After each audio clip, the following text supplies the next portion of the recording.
Hola, ¿qué tal chicos y chicas? Les saluda el estudiante de negocios internacionales. Hoy hablaremos del libro titulado Comercio y Marketing Internacional, cuarta edición, que fue escrita por Alejandro Lerma y Enrique Márquez, que consta de 11 capítulos, que por temas de tiempo solo hablaremos del capítulo 4, 9 y 10. Comencemos. Capítulo 4. Mercado y plaza. ¿Qué es mercado internacional? El mercado es el estudio físico o conceptual donde se realizan o desean realizar las transacciones comerciales, lo cual incluye al conjunto de compradores o posibles compradores, sus necesidades, capacidades de compras, uso o costumbres. Comprador, cliente, consumidor o usuario internacional. En lo que respecta al marketing nacional, existe una serie de sujetos fundamentales relacionados con el mercado interno y externo, que son, por ejemplo, comprador, importador, consumidor, agente aduanal, broker, cliente, entre otros.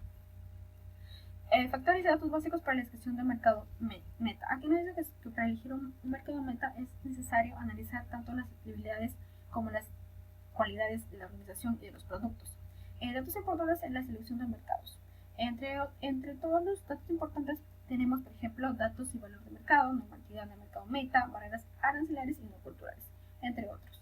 ¿Dónde localizar posibles clientes para exportación? Tenemos, por ejemplo, cambio internacional para protección, directorio telefónico, consejerías comerciales y agregados comerciales, World Trade Center, Organización Mundial con estaciones, eventos y servicios.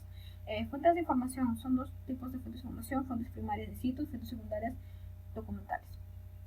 Análisis atractivo del mercado. Existe un nivel del atractivo del mercado, por ejemplo, que está cubierto por extremadamente atractivo, medio atractivo, atractivo, ligeramente atractivo y no atractivo, lo cual con ello tenemos para evaluar la posibilidad del negocio y evitar por aquel o aquellos que le ofrezcan mayores oportunidades.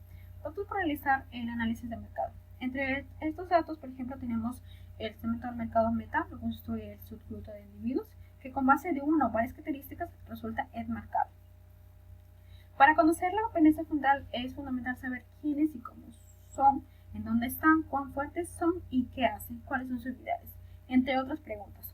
Por aquí tenemos diferentes aspectos sobre eso: resiliencia, empresas y marcas, organización, fortalezas individuales, precios diferentes y niveles de canales, presentación, envases y embalajes, y por último promoción y publicidad. Para saber, debemos seleccionar un canal de distribución más adecuado para el producto. Por ejemplo, están los minoristas, importaciones, broker, mayoristas y medio mayoristas. El sistema de búsqueda de información por Internet. Sabemos que el Internet es de gran utilidad, ya que con ella podemos obtener información rápida y económicamente, tanto como información primaria y secundaria. Información primaria podemos obtener a través de encuestas en línea, grupos de enfoques en línea, lista de correos electrónicos, entre otros. Y en la parte secundaria, como sabemos, también podemos tener acceso libre o por medio de pago, en la cual obtenemos datos económicos, financieros y sociales del país, información general del país, entre otros datos. Y para obtener esta información optamos por diferentes buscadores como Google, todos lo conocemos, todos lo utilizamos, Yahoo, Altavista, Lycos, Existe, Mayoton, entre otros. También existen para consultar páginas web como organizaciones que son relacionados al tema de comercio internacional, por ejemplo, Aladi, APEC, y entre otros. Fases y tareas en un proyecto de investigación de mercados. Existen 11 fases, 11 tareas, como lo podemos observar acá, como la imagen está planteada acá. Otro punto, el desarrollo de la descripción del problema. Nos dice que la organización tiene 3 fines. Como ejemplo, número 1 tenemos solucionar un problema, detectar. Número 2, detectar e identificar un problema de potencia, identificar oportunidades comerciales de negocio en otros países. También el plan de investigación tiene los siguientes elementos: por ejemplo, costo de la investigación, formato para presentar el informe, metodología de análisis, entre otros elementos. Como sabemos, fuentes de información son fuentes primarias y secundarias. Aparte de eso, también existen fuentes internas y externas. También existen medios para captar la información, que son 4: observación, cuestionarios, entrevistas, experimentación. Estas técnicas también se pueden complementar con información de fuentes secundarias también. Elaboración del informe de la investigación. Existen 9 pasos, como lo vemos desde carátula hasta anexos, como podemos ver aquí. Otro punto, también tenemos la presentación del informe de la investigación. Es altamente recomendable para facilitar la presentación. También usamos paquetería como PowerPoint o Excel, entre otros. Función y estructura de los canales de distribución. Existen 2 tipos de canales de distribución: de manera directa y indirecta, que tienen diferentes aspectos. En los tipos de canales de distribución tenemos que saber elegir la mejor decisión para determinar cuál es el tipo de distribución que más nos conviene a nuestra empresa. Criterios de autorreferencia o visión con multienfoque. Tanto el empresario que desea exportar como los especialistas en marketing y en comercio internacional debe tener un cuádruple tipo de visión, como podemos observar acá. Existe una visión cuádruple que estamos viendo por estos 4.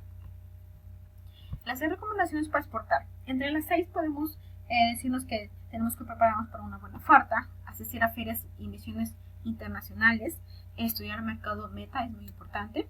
Aparte también tenemos las 5 C de la exportación, que es el costo, calidad, cantidad, continuidad y conducta. Barreras al comercio internacional. Se consideran barreras comerciales todas aquellas situaciones y disposiciones que obstaculicen el intercambio de productos o servicios en el mercado internacional. Las barreras son 4. Barreras físicas, barreras culturales, económicas y barreras normativas. Otro punto es 5 figuras de integración multinacional, que estas son la unión económica, mercado común, unión aduanera, zona de libre comercio y por último acuerdo anexionario. Continuamos con el capítulo 4, plan de exportación. ¿Qué es exportación? La exportación es una actividad vital dentro de los negocios internacionales y consiste en comercializar los productos o servicios fuera de los límites territoriales del país.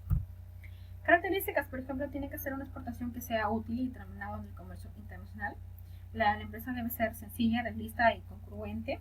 También tenemos los elementos o capítulos del plan de exportación, que aquí se describe la serie de datos y discusiones para preparar un buen plan de exportación eficaz.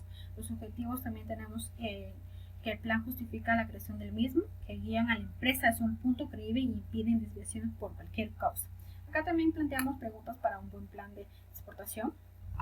Aparte tenemos la metodología, que nos dice que desarrolla una investigación, primero debe saber cuál será el camino para hacerla. También planteamos preguntas para hacer sobre la metodología. Otro punto es el precio, tiene sus variantes en el mercado internacional, como todos sabemos, en el mercado internacional es común el precio que se determine a las funciones de responsabilidades. También tenemos preguntas planteadas sobre el precio. Otro punto es la plaza o mercado. Este estudio sobre el mercado internacional necesita antes que nada acotarse con la selección de un buen mercado meta. Ahora tenemos la promoción. Para el comercio internacional son aplicables las herramientas, como podemos observar tiene varias herramientas. Por otro lado también cuenta con varias preguntas de la promoción para trazar un buen plan de exportación.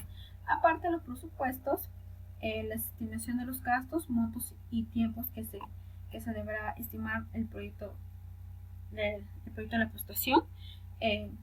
Evaluación, el plan de exportación debe establecerse en los tiempos de revisión periódica de los objetivos. Continuando, ¿qué es la guía sectorial de la exportación? A diferencia del plan de exportación que se hace para una empresa en particular, el plan de guía o guía sectorial de exportación es el documento que se prepara para todas las empresas o productoras de un ramo o sector de actividad económica, al fin de que cuente con un documento guía que les facilite la labor de comercialización de sus productos en el exterior, mediante análisis y recomendaciones generales que les indique qué debe considerar y hacer, además de presentarles consejos sencillos y prácticos. Por otro lado tenemos el capítulo 10, logística de exportación. Logística comprende el conjunto de acciones y trámites necesarios para hacer llegar la mercancía al cliente y lograr que se efectúe el pago correspondiente. La logística de exportación comprende esencialmente 5 tareas: tramitación aduanal, transporte, manejo de materiales, seguros y por último formas internacionales de pago. Proceso de importación e importación. Como podemos observar, aquí tenemos un proceso de importación-exportación desde el inicio hasta el final. Los documentos para la exportación, tanto como la exportación e importación, son carta de instrucciones o de encomienda, factura comercial, pedimento de exportación, pedimento de importación, conocimiento de embarque, póliza de seguro, carta de crédito y por último, certificado de sanitario. Transporte. El exportador depende de su capacidad económica y logística, además de la importancia, continuidad y volumen de ventas en el mercado meta, puede optar por mantener una insistencia suficiente para atender a la demanda normal en el mercado, o bien transportar la mercancía en cada operación de comercio internacional. Medios de transporte, como todos sabemos, tenemos el terrestre, el marítimo y el aéreo. Tipos de carga marítima, tenemos por ejemplo contenerizados, petroleros, granaderos, combinados de carga general, portagabarras, entre otros. Contenedor o container, como todos sabemos, consiste en una enorme caja o recipiente metálico de carga para transporte aéreo, marítimo o terrestre. Las dimensiones del contenedor siguen en una forma internacional y para facilitar su manipulación cuentan con diversos dispositivos como las horquillas o discursos para que sean enganchados a grúas especializadas, barcos, camiones y vagones ferrocarrilizados, entre otros. Existen tipos de contenedores especiales para diferentes tipos de mercancías, productos químicos, pesqueros, materiales de riesgo, etc. Hay diferentes dimensiones para los contenedores, varía su longitud y su anchura. Tipos de contenedores, por ejemplo, tenemos el dry brand, high cube, reefing, open top, fat rack, open side, tag o contenedor cisterna o flexi-gap. Formas de intercambio de pagos, por ejemplo, está el orden de pago, transferencia de fondos, cobranza, carta de crédito, letra de cambio y giro bancario y cheque y por último efectivo. Lo seguro, como todos sabemos, es para asegurar la mercancía de exportación, lo cual implica de mantener informados de los tipos de seguro y tarifas que ofrecen. Los riesgos es que no sufra la mercancía un tipo de daño, por ejemplo, las tarifas de seguro. Las tarifas de seguro para la importación se desea exportar suelen establecerse en función a los factores presentados. Tenemos los elementos de finanzas internacionales aplicadas a la exportación. Aquí, por último, nos habla sobre, se comenta algunos aspectos correspondientes a las finanzas internacionales que percuten en los resultados del esfuerzo exportador, aunque en estricto sentido no pueden conceptualizarlos en la lógica de exportación, están directamente relacionados en este tema. Los elementos cruciales de las finanzas internacionales son, por ejemplo, el sistema monetario internacional, paridad cambiaria, inflación, financiamiento para el comercio exterior y por último, balanza comercial. Desde la premisa de que la exportación debe ser un buen negocio, es importante que el posible exportador sepa cómo manejar los diferentes aspectos financieros relacionados en esa actividad, principalmente en lo que se refiere al financiamiento y al manejo de divisas en los contactos de exportación. Los riesgos cambiarios dependen de la divisa que se estipulen los pagos, podrían perjudicar o beneficiar al importador exportador.